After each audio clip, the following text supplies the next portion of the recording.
talking about things that people in the industry don't talk about. The scariest thing to do is start. This killed me, dude. Like, I didn't make any money my first month. I barely made any money. Got so depressed, dude. It was terrible. I almost quit. You watching this right now, like you might be feeling like, I don't know if this is gonna work. I don't even know if I'm going in the right direction. And I think to truly be successful, you gotta do whatever it takes, but also you have to always know that at the end of the day, if I don't win, it was because of me. We got Max Baker down live in Arizona, and we just got a workout in. I thought it'd be good to really film an in-person podcast, really going over what it's like to bet on yourself, the mindset of investing into coaching, into leads. So I wanted to actually have a longer conversation and sit down with Max, talking through his mindset and strategies, like his thought process overall on exactly how he's making 15 to 20,000 a month consistently. So dude, happy to have you in Arizona, man. Thanks, Holmes. Feels good to be home. I was born in Arizona, okay? I'm an American citizen, unlike a lot of you guys may think,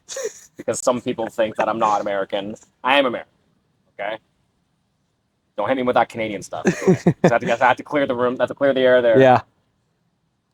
Yeah, man, it's good. Yeah, this is gonna be more of a I would say a casual talk, but more so like not just like succeeding as a telesales agent, because we obviously have a lot of interviews and done different interviews as far as that goes, but really like talking about things that people in the industry don't talk about. I want to talk about the mindset of betting on yourself, taking extreme ownership. I've been at several different IMOs, which is honestly I wouldn't say the best thing ever, but I've learned a lot. And so, but the one thing I've taken is I've taken extreme ownership, at least looking back, right? So like for you, what does it look like betting on yourself? I think betting on yourself, and it's a scary thing to do, especially if you come from like a W-2 mindset, which I did. I think we all did. But that's spending enough on leads or ad spend or whatever. But I mean, being able to actually fund your business effectively. Because the worst thing I don't think it's the worst thing, but one of the biggest mistakes I see on the coaching end or just talking to new agents is that they only spend a little bit of leads on leads. The problem is that you're not good on the phone. You're not supposed to be on the phone, right? And that's okay, right?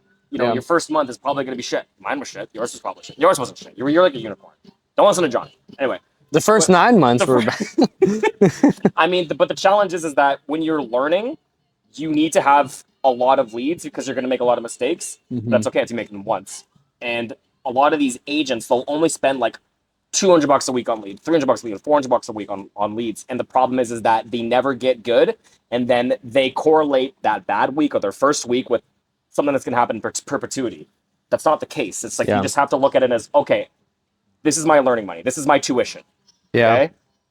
But it doesn't take long to become good. So I'd say betting on yourself is funding the fucking business properly. Sorry. Can I swear? Okay. Sorry, Dad. My dad got mad at me when I swore on John Wetmore's podcast. Yeah, I mean, that's so important because the crazy thing is like my wife's in her master's. She's doing that. And a lot of people, they front load a lot of their, like in education, right? It's the same people that will pay 20 grand a year to go and get a tuition, like to pay into a tuition, pay into college. Yeah. It's the same thing here, but there's a problem because, hey, if it doesn't work in the first 30 days, if it doesn't work in the first 60 days, work in the first 90 days, this isn't for me. I'm just going to move on. I've spent 4 grand, 5 grand, 10 grand. And I think it's a really big problem because you have to actually see it through. Like 90 days is like nothing. I remember listening to a top producer at one of the conferences we actually met at this conference actually, the SWAT conference. And shout out to Nate Offer. Yeah, and so I remember listening to Pete Fournier at that, and he was saying, if you don't give something, if you don't work one lead and one script for at least 6 months, you're not giving it enough time to actually learn and earn, right? So I think you gotta like really see it through. What's like what do you see as like the challenge, or why do you think people don't see it through, and how can people overcome that, the urge to want to quit or change or do something new? I think being around good leadership and people that are actually doing, like practicing what they're preaching. Yeah. So that's why I always think it's important, even if I move into like more of a recruiting role, which I plan to do, is like I always still want to produce.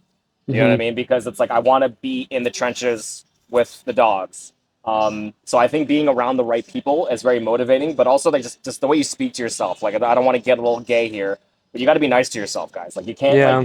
you can't have your first month. And this killed me, dude. Like I didn't make any money my first month. I barely made any money, and Yeah. I got so depressed, dude. Like it was terrible. I almost quit. And it's like, man, it's a completely new industry, and there's so much to learn. There's so many things that could go wrong when you're actually from the beginning of the sale to actually getting paid, and you're probably going to make a lot of those mistakes until you actually consistently start getting deposit every day, and that's okay if you make the mistake once, right? Yeah. But I mean, it's like anything. I mean, the challenge is that when you start at any position, you probably made a lot of mistakes, Yep. and that's okay. But here, it's like, especially if it's your first time doing a commission based sales, like it's scary to people, but you just got to make sure you know that you're being nice to yourself. Yeah. But another thing, I just want to jump into something quick, Johnny. I think it's very important for people prior to starting that they have enough capital to start. Like you shouldn't be coming into this industry with $1,000 in your account. You need to have at least, I'm going to say, 2 months worth of expenses, and you're going to have a month's worth of ad spend saved, and then figure that up with whoever you're Yeah. working with of what that's going to look like. If it's ad spend or lead spend, or if you're buying leads, cool. Do whatever the team does, but you have to come in with capital, whether that's cash, credit, sell your car. Don't sell your car. Sell your kidney. Don't sell your kidney. Donate blood. Donate blood, platelets. I don't know, but like you have to have enough Yeah. capital. Like I don't. It's. I mean, you know it too, dude. Like working with people that have no cash coming in here, Yeah. they buy one batch of leads and they just keep trying to dial those leads. And it's like, man, like if we could get 10% of people to pick up of $1,000 of ad spend, this is a month, so that's like 500 leads. If we could get 10% of those people to pick up, that's sick. Hmm. But if you're new, you're not going to keep these people on the Yeah. phone. Yeah, I remember when I first started, it was really tough. Like I remember working 7 days a week. I remember working 12 hours a day. I remember like it was hell, honestly. Like it Mm-hmm. was so hard, but you like there was an internal belief that hey, if I do this, if I make the sacrifices right now, I know I'm going to win at some point. But I Mm-hmm. have to get through this learning curve, right? And the scariest thing, and you might be feeling this way, you watching this right now, like you might be feeling like I don't know if this is going to work. I don't even know if I'm going in the right direction. But you have to get people in your corner that you can trust. You got to get people in your corner that have done it already, that will the voice calling. There's a saying. There's a saying in I think Psalms or Isaiah in the Bible, and it says there's going to be a time where there's going to be a voice calling in the wilderness saying walk in this way and go, right? And so it's the same thing in business. You have to get people in your corner that are like, hey, you're doing the right thing, you're doing the right actions, you're taking the right steps. There's actually sparks that you're not even seeing, that if you keep doing this, if you fan the little spark, it'll turn into a flame. But it's scary. Like Yeah. that's the scariest part, is the beginning part, Yeah. because the most of the time you don't have the money, you don't have like the capital, and you also don't have the time per se. Sometimes you will have the time, but sometimes people are working part-time, things like that. And so the scariest thing to do is start. But if you can get through that, if you can find a way just to make it one more day, if you can live to fight another day, you're gonna win. You're gonna actually be, you can be successful, right? But you have to constantly bet on yourself. I remember this was really tough, but I remember I was like 3, 4 months in. I remember I went to that conference. I was like, okay, I need to hire staff, right? So I hire an assistant. And I remember how hard it was, because I was debating between paying the assistant and paying rent the next day. Damn. And then also paying for leads. And because I was like, the business doesn't flow without leads. I need to pay this assistant because she's worked, and I need to pay rent. Like where do I allocate this? So I was like, I need to put money into the lead part, spin up business, work my tail off, work my face off, Mm-hmm. and make it happen. And that point, unfortunately, like I had to talk to my wife, get her to like help pay for the assistant. I bought leads, and then made some sales, wrote a policy on myself. I don't I desperate times called Control for business, desperate baby. measures. Like I wrote a few policies on myself just to Yeah. pay rent the next day. Yeah. And it like sucks. I mean, like those were really hard times, dude, Yeah. because the credit cards are maxed out. I don't know how I'm going to pay rent. So I literally wrote policies on myself just to make it by the next time. But you just have to, you got to fight it for another day. Yeah. And it's like, I think the main thing is like, let's try not to put ourselves in that situation. Like, I don't believe in putting agents in do or die situations. When No. someone's like, Max, like, I have this, like, should I start? I'm like, no, you should probably save up a little bit. Yeah. But yeah, you have to bet on yourself. And I think the challenge is like, I don't think I'm a very special person, regardless of what everybody tells me. I'm kidding. But I just never gave up. I'm super stubborn. I'm like, no, I'm gonna make this work, and I eventually made it work. It took me about to really start seeing traction in mortgage protection when I first started, about a month and a half. Then I started getting policy day, policy day, policy day, policy day, policy day. But like from day one to that click point, I like to call it, sucked, and it's okay. But I mean, there's a big statistic that everyone like always preaches about. It's like, oh, was it 92% of agents fail? It's like, no, they didn't fail. They just quit. Yeah. So it's like, you can't fail if you don't quit. exactly. It's like, man, there's so many like stories of people like doing really, really good eventually. But I hate these stories about you see on YouTube. It's someone like, oh, my first week in the industry, I wrote like 100 grand. It's like, that's not good things for agents to watch, because that's like 0.00001%. And probably most of that it probably was fraud too. It's like, dude, if I recruited somebody that did 100 grand in a week, I would be like, uh-oh. yeah, I'd be like, dude, that's kind of like weird. Roll up dead and bound, baby. Yeah. Yeah, that's scary. Johnny, I gotta leave the industry, buddy. You go. And it's real, right? Like I just, it's not going to be easy when you start, right? You can shift the odds into your favor. You can get a 15-month 0% interest credit card. You can get financing. Like there's different things that if you actually want to make it work, you're going to be resourceful. You're going to make it happen. You're going to ask friends and family. Like I remember, just you have to do anything it takes to be successful. Like, and you have to constantly bet on yourself, because what's the alternative? Like genuinely, what's the alternative? You go back to, like for me, it was going back to Starbucks or going back to W-2 employee. Like, what is that the alternative that I'm really going to go after? Or am I actually going to fight it out, push through the hard times, push through the obstacles that are coming that everybody else is going to face?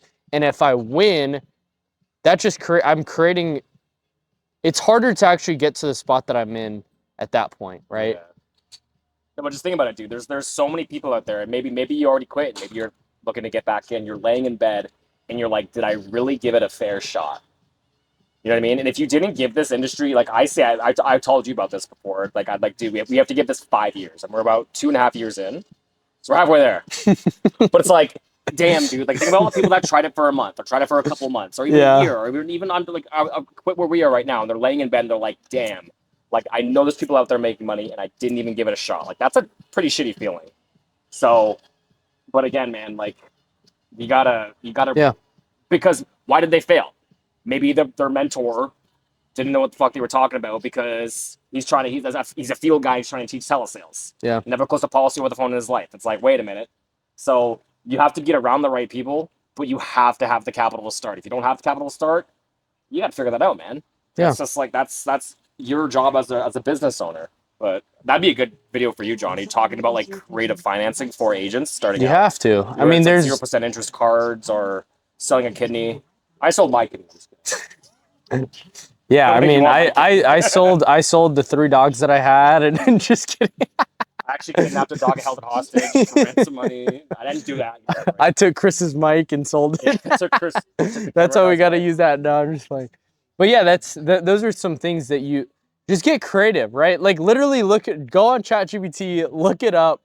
Hey, 55 ways. Like DM me right now on Instagram. I have a whole doc that's like 55 ways to create money out of thin air. And it's just, there's so many different ways for you to do, right? Work 2 jobs, work a job, like do whatever it takes to actually be successful if you want to make it work. And I want to talk about, there's agents that will come to me that will say, it was the IMO, it was the leads, it was blah, blah, blah. Oh, come on. Take extreme ownership, right? Yes, that could affect it, right? That was my story. That's what happened with me. But on the flip side, there are people making money at the IMOs that I were at. There were people making money, like extreme life-changing money, but I didn't actually work the system as effective as I could. And I think to truly be successful, you got to do whatever it takes, But also you have to always know that at the end of the day, if I don't win, it was because of me. It was because of me. It wasn't the leads, right? Yeah, you could have gotten a bad batch of leads. Yeah, you could have blah, blah, blah, whatever it is. But every industry, every situation, you can either choose to take extreme ownership or you can choose to blame it on something else. And the crazy thing is, if the more blame that you put on somebody else or something else, or put it outside of you, the more power that you give those things. Agreed. And so I think you and I both like take extreme ownership in every situation that we have, and that's, I think, what has led to the some success that we have had. What's your thoughts about like extreme ownership? Mm-hmm.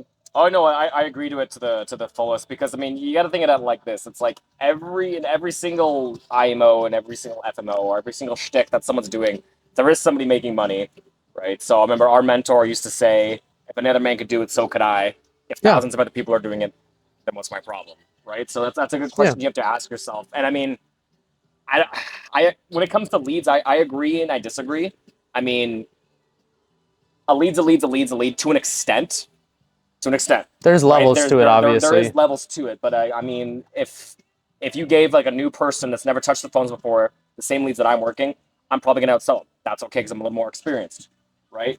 But there is like, we're talking like data leads, like illegal leads, like those are terrible. But point being, guys, That's cold calling. That's you're essentially cold calling at that point. But which is so many people making money cold calling. I mean, it blows my mind because there's I mean, where I'm working in the community, we're same ad sets, right? Why is that you get someone that's, I'm not gonna say any names here, that's like, oh, like they're just always complaining. It's like, dude, I just put up 3 massive cases today, working the same leads. It's like, where is it? It's like, well, you could say, one could say it's experience, one could say it's actually working, but 2, it's like I've actually pushed through the learning curve. And it's like, it's okay, but never did I ever say like, oh, this is never going to work, or I blamed my upline or the leads. Yeah. It's like, dude, like that's you gotta have healthy ignorance too. Yeah. Like, hey, it's a childlike curiosity, right? Like, what am I missing here? Like, I'm doing everything it takes, but like, what am I missing? I'm working the same leads. Okay, is my tonality off? Is like these are the questions that I'm always asking myself. Like, what am I doing? What am I missing? When I've invested like a lot of money on ads, on testing, on creatives, on coaching, on mentors, blah, blah, blah, you name it, especially recently, right? And the past 12 months has literally changed my life because I've actually chosen to invest. I remember investing in my first coach a year ago, and it was scary. Like, I literally got on the phone, was nervous. It was an internal shift that I had to make, that, hey, if I am going to win, I have to pay down this ignorance tax that I have. But I've always, if the coaching didn't work and there were case studies and there were people actually winning, there's the only way is like, dude, what am I missing? Yeah. Like, why am I not winning just like all the other people that are winning? Yeah. No, absolutely. I mean, you could pay for something in 2 ways: time or money, right? And I think that's the benefit of coaching, right? It's just like I was like, okay, I mean, you can learn to generate your own leads. That's fine. I mean, there's enough information out there, but it's like, it's just going to take more time. Or you could pay to get it done and have it set up for you, and then you could flatten your learning curves. But I mean, you could do it 1 or 2 ways, right? I mean, you could have learned how to coach. You could have learned how to coach without hiring a coach, but it probably would have took a lot more time. There is so many things You know what I mean? that I had no clue of, or I didn't even think of. There's unknown unknowns, and those are the scariest, because you can calculate, you can put a business plan together, you can do everything, and then it's like, dude, I didn't even think of these things, right? You could literally watch my YouTube videos on how to run ads. You could, right? But there's other things that are going to come up. What if the payment method fails? What if the ad account gets disabled? What if the ads get rejected? What if those creatives that are in the video, what if those are already, like, people are already running those? How do you actually test new creatives? There's so many other things that come from just setting up the ads. Setting up the ads is like the easiest part. Honestly, it takes an hour, 2 hours, 3 hours, depending on your experience. And once that's done, it's done. You just move on. But there's so many other things that, say if it works, say if you watch the video, cool, it works. Now what? Now you're spending $100, $200, $300 a day. How do you actually build in a testing cadence, right? How much of the budget should you put towards allocating towards that? What should your lead form look like? What should your headlines look like? These are things that we're constantly testing. And I still to this day spend money on testing. The funniest thing is we actually don't tell you that we're testing, but we on the back end, we'll see and we're like, dude, this guy's at like a 35x. There's 3 different testing cadences that we've done this year, and 3 leads came in from each testing batch, and you closed 1 out of 3. And that was 3 different times. And you maybe spent 20, 30 bucks on them. It was like, and then you close a like $2,000 policy, and we're like, dude, what the heck? And then it's just proof of concept over and over and over again. Maturing in marketing is realizing that there's actually no special sauce. And number 2, that you always have to be testing. Even when you have winners, you test. Yeah. When things suck, you have to test, right? We're testing probably like 15, 20 new creatives every single week. And so there's stuff that you got to learn as far as that goes. But that's besides the point. That's just one of the things, learning on how to do it, right? I want to go into like, what's your why? Like, what drives you to like actually wake up in the morning, get up, and actually like continue to do what you do over and over and over again? Well, I mean, there's a couple things. I'm a very ego-driven person. I don't know if you could tell. So, like, if I'm not... Drop in the comments down below if you could tell or not. Oh, I don't know. Maybe it's a shocker. Drop in the comments. So, I mean, a lot of it's, like, healthy ego-based. I hate not being the top producer. Hate it. Hate it. Because that's my identity that I've given myself and I've developed for myself. Being able to... When the leaderboards drop and I don't see Max... I want to have access to hotter women, number 1. That's number 2. So top producer, access to hotter women. No, I'm kidding. I'm like half kidding. I want to be able to build a brand and build an agency eventually to retire my mom. I don't want her to like to work anymore. You know what I mean? Why is that important to you? My mom's worked hard enough. But she's had some health changes and shit. You know, I love you, Mom, but I don't want her to do that. I don't want her to sit in traffic. It's like, I don't think any son wants their mom to like, really work. Dad, you're gonna be fine. You have plenty of money. So there's that. Shout out, Dad.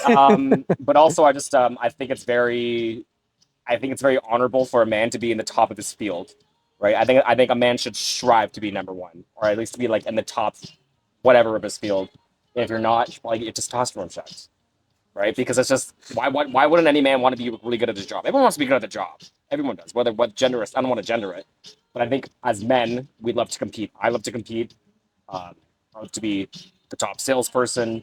And if anyone thinks money can't buy happiness, I think that's the biggest bullshit ever.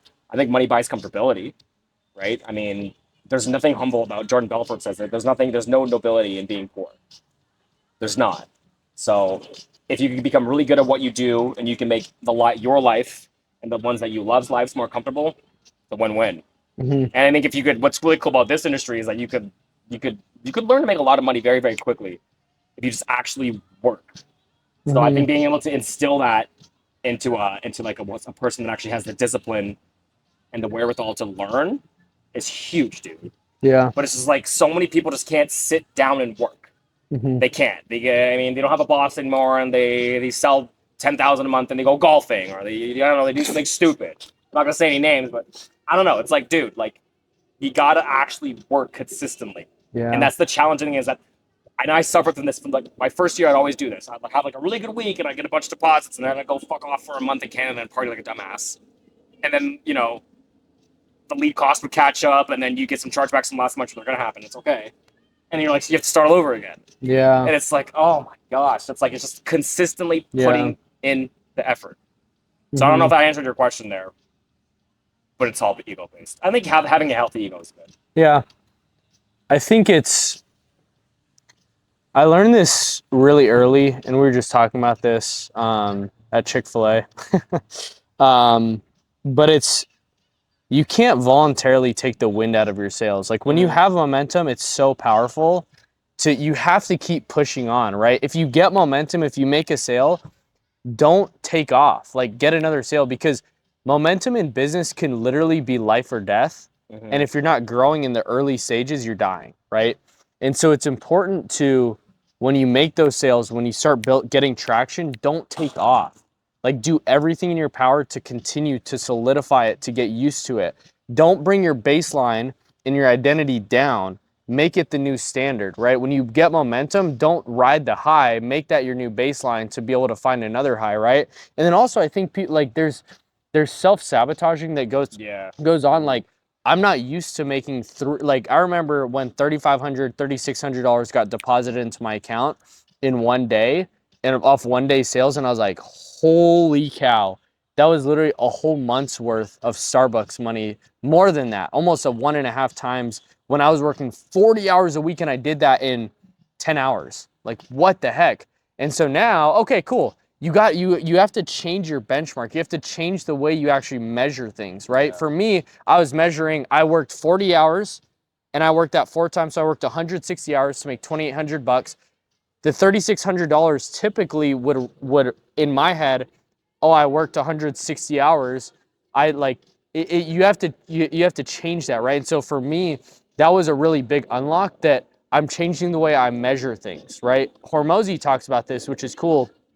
And I don't necessarily want to be Hormozy, and I'll go into that later, or maybe in another video. But he used to measure in Chipotle bowls, right? But it's about what like Chipotle burritos, but it's like, what are you measuring on, right? And so it's like he used to measure on that, but then he changed his benchmark, and now it's like, dude, 100K is cool. I remember when I wanted to make 100K in a year, and then like you do it in a month, and it's like, wow, that's crazy. And then you hear people do it in a day. It's like, wow, that's crazy. Just the concept of creativity and energy and focus, and that you could actually make that, right? You could actually become valuable like that, right? Make $100,000 in an hour, right? It's definitely possible. But the way that you measure things, it's like, I changed the way I measure, as far as, okay, I made that money in a month or whatever, but now it's like, the way I measure is years, right? So how many years can I buy in this 1 year, right? Because there's power in long-term thinking. There's power in putting in the like the long-term vision, right? We're not on a get rich in 6 months. We're not here in a get rich 12 months. We're here, let's get rich in 5 to 10 years. If we put the inputs in now, what does our future look like? Yeah, absolutely. I mean, insurance definitely isn't a get rich quick scheme. If it is, someone tells you that, I mean, they're probably doing something sketchy. You should probably run. You should probably run, yeah. And that's the challenge. I think a lot of the people that recruit people, like the mass recruiting agencies, they really oversell the dream about this is going to be so easy. You're going to make so much money right away. You can, but it's really, really unrealistic for someone their first month to be making north of 20 grand profit. It's like, that's just that to me, for me to make a north of 20 grand profit took a while, dude. Right? But then there's a lot of self-sabotaging behavior in that too, because it's like, you really need to develop as a person, not just a salesperson. Yeah. You know what I mean?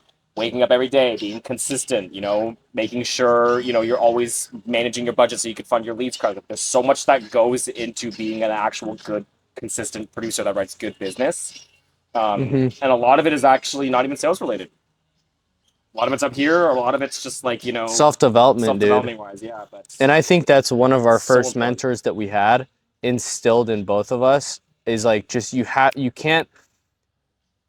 I remember hearing this quote, and it was like, your income is never going to push past your self-development, right? If your income's not where you want it to be, there's something in yourself, there's something about your character, there's something about you that isn't, you're not the person that can actually make $100,000 in a year, in a month, or whatever.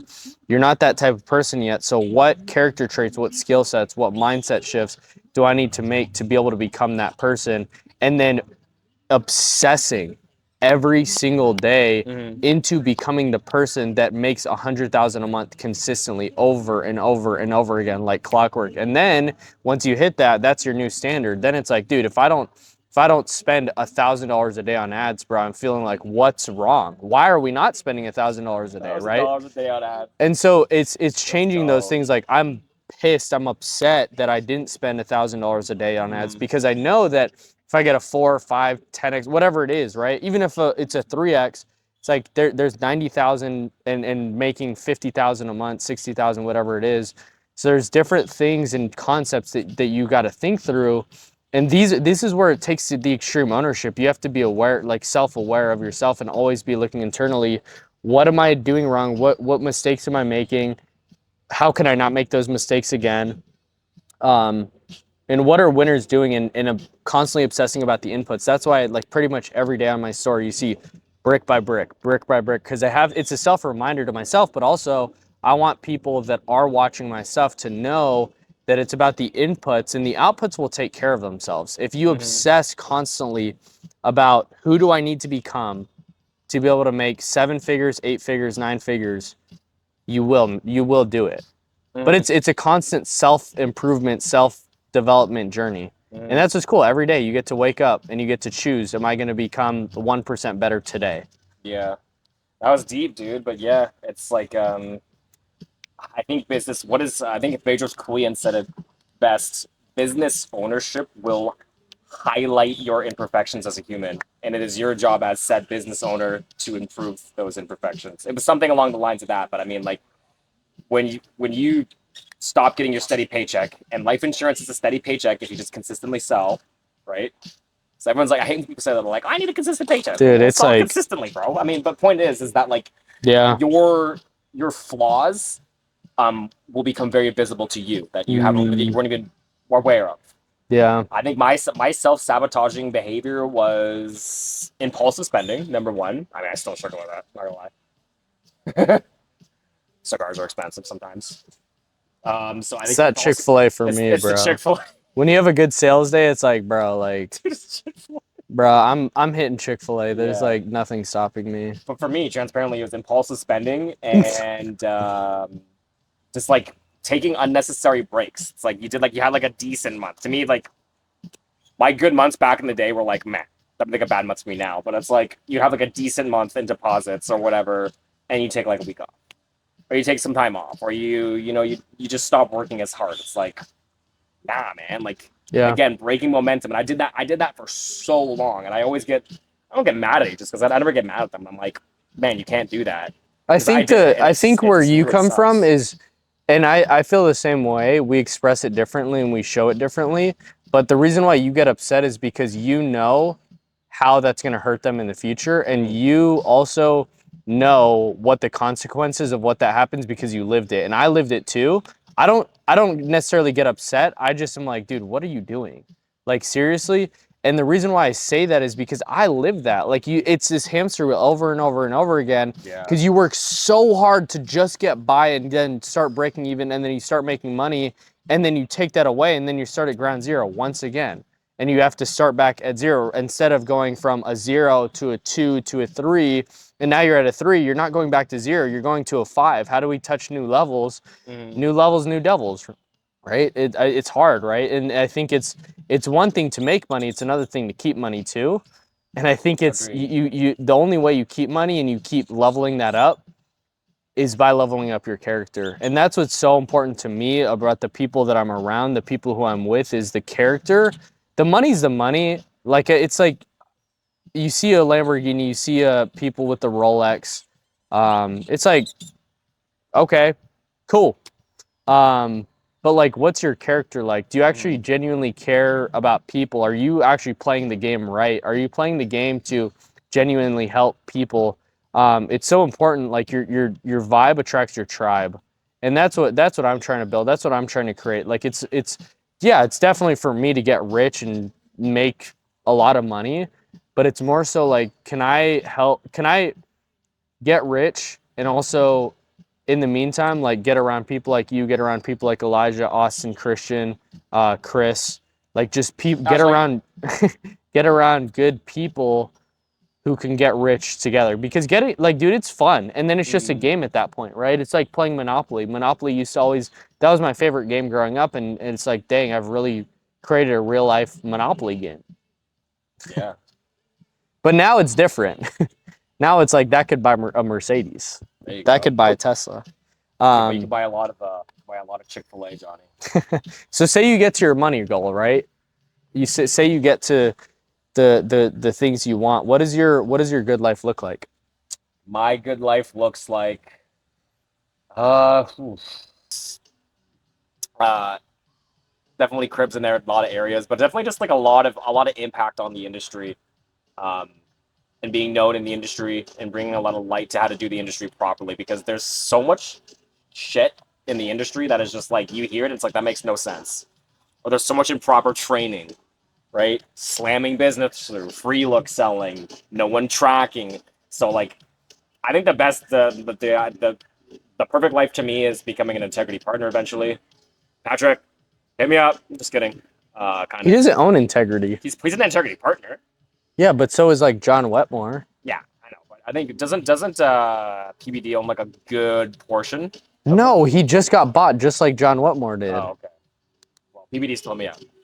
Anyway, I think I haven't put too much thought about what it's going to look like because I'm really enjoying just the process of it. And Yeah. whatever kind of transpires organically, sick. But definitely, eventually becoming equity partners, or like integrity partners with yourself or something, building a huge organization. Yeah. But just really focusing on how to do it properly. Yeah. Again, dude, it's like we're lucky because people that we learn from, they really emphasize tracking, right? We just didn't. I didn't listen. I was like, tracking. I don't have time to do that. Yeah. It's like, yes, you do, man. Yeah. It takes 2 minutes to put something into a spreadsheet. You got to be analytical to be able to win. Absolutely. But yeah, I agree. It really comes down to like once your goal is to get yourself rich first, and then you get your team rich and people around you rich, and then you get clients rich, and you just keep doing that over and over and over again. Mm-hmm. That's my philosophy. That's my motto is like, the good life for me is being able to not really have to worry about money, do stuff like this, collaborate, content, Mm-hmm. build the personal brands, enjoy life, be able to serve a lot as much as I can, really give at church, things like that, have a great marriage, have a great life, have kids, just stuff like that. Like it's not, the multiple houses is cool, the material stuff is cool, but it's more so like that I was able to have like a massive impact on people around, that people knew that I cared, that I actually helped people, that I left people better than I found them. And I think that's what we're striving for, is to like, it's bigger than ourselves. Sure. That's actually pushing us, right? Obviously that's like gonna be there. That's gonna be a driving factor, to be able to give back to my wife, who helped me so much in the very beginnings of the business to really help get to that next level. So it's so important, right? Yeah, she's a real one, dude. She was still with you. You had no money. You were negative. Yeah. Honestly, it was a goal Dude, of that's mine. huge. It was a goal of mine to marry when I had no money. That was like a goal, because I knew that if married with no money, I wanted to be able to give them anything in the world, because they bought me at zero. You're just really exacerbating my trust issues with women now. Well, dude, it's funny because I remember Elijah. I saw Elijah get married. He's 3 years older than me. He got married at 21, and I remember being like, dude, you got married, you're so young. Like, are you sure you could get married? But then once like I heard him out, talked with him a little bit, I made it my goal to get married younger than him, which I did. I got married at 20, so it's like, but he's the one that inspired me to start my first clothing line. Started that. Shout out to Elijah. Yeah, Elijah. So, yeah, but it's funny because I always wanted to be like famous. I always wanted to be like, I always knew that I was gonna be wealthy some way, somehow. Back then I thought it was because I was gonna go to the NBA, play basketball. Now I'm like not tearing, but pulling hamstrings in like a pickup game. But It's called getting old, buddy. oh my gosh, It's all downhill from here. dude, it's Try like hitting 30. I'm 23. I didn't know I didn't know that I would be pulling a hamstring Dude, at 23. Early 20s, you realize you're not invincible. But anyway, No. sorry, I cut you off. Yeah, but I knew I wanted to get married young because of that stuff, and I knew that if I was famous and rich, then it would always be in the back of my head, is this person there for me or is this person for money? And we got married young. We got married when I made a lot of mistakes and still make a lot of mistakes to this day. But now I'm 23 and I'm like, the last 3 years, even though it was horrible, like it was tough, started a new business a month after we got married. So we got married at 20. I started a new business then. right? A month later. 3 months later, she quits her job, starts a new business, or she starts her new job. 4 months later, she quits that, and then she's full-time in the business with me. And then it's like, that's a lot to happen, and I'm 20. Like, I can't even drink at my wedding. Like that's a lot to go through, right? So I'm maturing as a man, trying to figure things out, never been in debt, go $15,000 in debt. She's never been in debt. So both of us are kind of like freaking out internally. But it's like, what I tell people, like, I'm 23, but I feel like I'm 30 because of like experience and just life I've lived. And it's like, I've had gray hairs that have come up because it's stressful, but I think it's, if you want to succeed as bad as you want to breathe, then you'll be successful. And I don't think succeed at all costs, because I don't think sacrificing like the things that are most important to you are worth it. But I do think that you have to name your sacrifice, right? So if you're married right now, if you have a long-term relationship and partner and you want to be successful, one of the things that I'd recommend you do is sit down with them and map out your goals and visions together as like a couple. Like, what are the financial goals? What does our life look like? What does our dream life look like? What's important to both of us? And then what you want to do is you want to name the sacrifice. Like, okay, we're going to go into a season of hard. We're going to go into a season of no. But what are we saying no to? Are we saying no to the marriage? No. Okay, great. So that's off the table. Let's put things in place that we don't do that. Okay, what else? Right? And I wish I would have been taught, like, given this advice 3 years ago when I just got married, because I was like, okay, I needed a sacrifice. And so I sacrificed everything, sacrificed my relationship, sacrificed my relationship with God. And it was like sacrifice friendships. But you just have to name the sacrifice. Like, what am I actually going to sacrifice? What am I going to say no to? And setting boundaries so you can set yourself up for success. Because if you don't, I could have easily been just like a statistic, just been like a number. But I didn't, luckily, thank God. But it definitely could have happened. Yeah, absolutely. I mean, like, if you talk to anybody who's actually like made it in the industry, they've always like contemplated quitting multiple times. Like, it's Even the people who are like the bad top, days suck. yeah. So bad. I mean, I Two remember. people die. Two policies receding in 1 week. It's like, oh. I mean, the risk of roll up debt. There's that too. I mean, like, it's not all sunshine and rainbows, but every single business is gonna have shit, right? If you're a real estate agent, the market, the market going down through a downturn or a client ghosting you, but like, Dude, when people challenges. So I gotta tell us, because I know these new agents, like, they always like say, it's like, oh, I'm gonna do roofing, I'm gonna do solar, I'm gonna do this. It's like, man, you didn't even give this a fair shot. It's like every business is gonna have shit, and if someone's trying to like get you into a new opportunity, they're not gonna tell you about the shit. Yep. I guarantee your upline didn't tell you the risk of roll up debt. Yeah. Like, it's part of the business. Yeah. Every business has their shit, and that's okay. Yeah, that's what upsets me so much about people that leave the industry and say, "Oh, this industry wasn't for me, but I'm going to do real estate." I'm like, "Real estate? What are the things that brought you out of life insurance? What are the things that brought you out of coaching, agency, blah blah blah?" Like, there are things on the other side that you don't know. Luckily, you know the things that are hard in life insurance. Now it's a matter of, are you going to solve it or not? But you go into real estate, it's this opportunity that you can make passive income, and then recession hits, boom, done. Lose your house, right? Whatever it is, right? There's always going to be unknown unknowns, and that's where it's important for you, when you're in the industry or whatever industry you're pursuing and really trying to figure out, and those times hit and those bad days hit, now you know what the hard actually looks like, because most people aren't going to tell you what's hard, right? I lost $50,000 in a day, and that was hard. I was like, this industry literally sucks, like horrible. But you just keep chugging along, right? And I've told people, like, if I want to get to the spot where I lose $500,000 in a day just because I'm making that type of money, which like that like, I'm still not at that spot. Like, I'm not going to ask God for me to just lose 500K. I actually met a guy at a mastermind that I just went to, and he was telling me how he lost $500,000 in 30 days, and different industry, roofing, or not roofing, construction.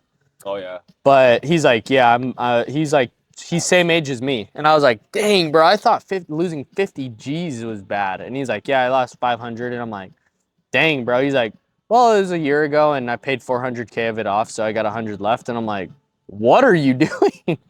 There you go. But you're like, did you think about joining the construction industry after that, or you're like, no, I'm No, doing pretty good at coaching and life insurance? no, I was just like, dude, that sucks. Like, why did that happen? That's what I thought Mm. originally. And he's like, and this is when I knew he was a dog, when he's like, I hired too fast. I made the mistake. He could have been like, bad people, screw them, blah, blah, blah. But he's like, dude, I hired fast, and that's why I will not hire fast anymore. I'm gonna hire slow, and I'm gonna fire people right when I get an inkling that something's going on. And that's a dog. Like, that's somebody who's winning. That's somebody who is 23. He's literally invested in 6 different coaching programs. One of them was 50 bands, right? He's invested in these people, and I'm like, you got what 50 something, bands bro. is to the older folk out there like myself. $50,000. 50,000. Okay. But no, it's cool because you can tell he's a G because he started off with I, not oh well this person. No, it's like no, well like there was red flags I didn't notice them or I hired too soon. By the way, Johnny, if you want me to roll you 50,000, I mean 500,000, we'll get that started. Start the train. No, I'm just kidding. Swipe up. Comment yes. Comment yes if you want me to roll John 500,000. Can you imagine? I would never. Dude, that I would suck. never, dude. A little more class than that. But yeah, man, it's like mistakes are gonna happen, and you just gotta have to go with it. And it's like it's so funny, like all the big things that like all the stressful things that happen in anything, like whether it's business related or whatever related, and you look back like a year later, it's like half the time you don't even remember it, and if you do remember, you actually laugh about it. You know what I mean? Yeah. So it's like It's something that you laugh about later, but in the Exactly. moment, I remember that happened and like literally my stomach dropped and like that was rough. I was just contemplating like, Did you think about quitting? yeah, No shit, really? for sure. Damn. I told you and Austin, I was like, I got to get off Zoom. And then I just hopped off Zoom and Went to Chick-fil-A. I wish I didn't have an appetite, dude. I didn't have an appetite. I was like, bro, like what in the, like, what am I supposed to do now? Right? Maybe I should get, you know, it's bad. I was joking the other day about this. Like, you know, it's bad when you're like, you're making good money, what people would say is good money. And then you're like, dang, working at Starbucks would actually be like probably better than doing this. No way, dude. Dude, I literally had that one of those days like this week. I was like, dang, like life was better back then. Johnny, no. I know it wasn't, but I'm just saying that was how I was feeling. Like, dude, it would probably be better if I was a W-2 and a salary than have to do this. Yeah, but Like, then you have to have some freaking loser tell you what to do. Yeah. Dude, I'm not saying that I would do it. I'm just saying I'm getting closed right now. See, you got to get people around you in this corner that are like going to close you out of quitting on yourself. Some blue-haired commie tell you what to do at Starbucks. How do you only think that? No, Johnny. No, absolutely not. Yeah. When a carrier tells me to do something, I'm like, no. Charge back, damn it. But that's that. Everybody's gonna have those days. Like everybody, like I've talked to so many people who are successful in the industry, people that I've looked up to, people that have exited their companies, and they're like, dude, I literally have days that I feel like I want to quit, and that's just the reality. But I think it's instilling habits, I think for me, the thing that prevents me from quitting is like the responsibility that I feel like I have. Like, there's so many dogs that have. This. I don't know. Oh, dude, it's kind of like. What am I gonna do for leads? Well, it's kind of like it's kind of like emotional sometimes when I think about it because it's like it's not even like I wouldn't say this is a reason I wake up, but there's so many people that have like bet on me and bet on like building the brand, like watching these videos, that it's like if you guys saw like a tenth of what happens behind the scenes of literally what helps, like I'm just a face. I'm the guy who gets on the camera, talks and shares content with you guys and builds a connection, builds a relationship. But there's so many moving factors. There's so many people like you, like Chris, like Austin, Christian, Stephanie, right? Stephanie's been with me a year and a half, almost 2 years now. Christian, Austin, Elijah, right? There's like even my brother at some point. Like there's people that are like have bet on me, have bet on the vision that I have for the future.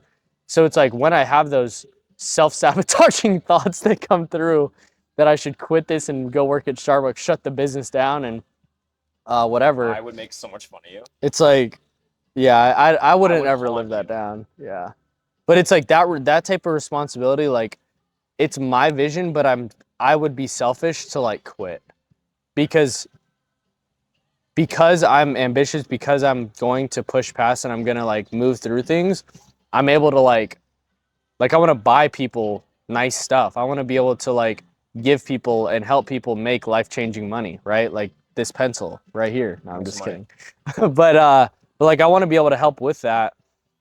And I think it's just you got to have a vision. I think that all good people could like not all good people, but a lot of good people can fit in.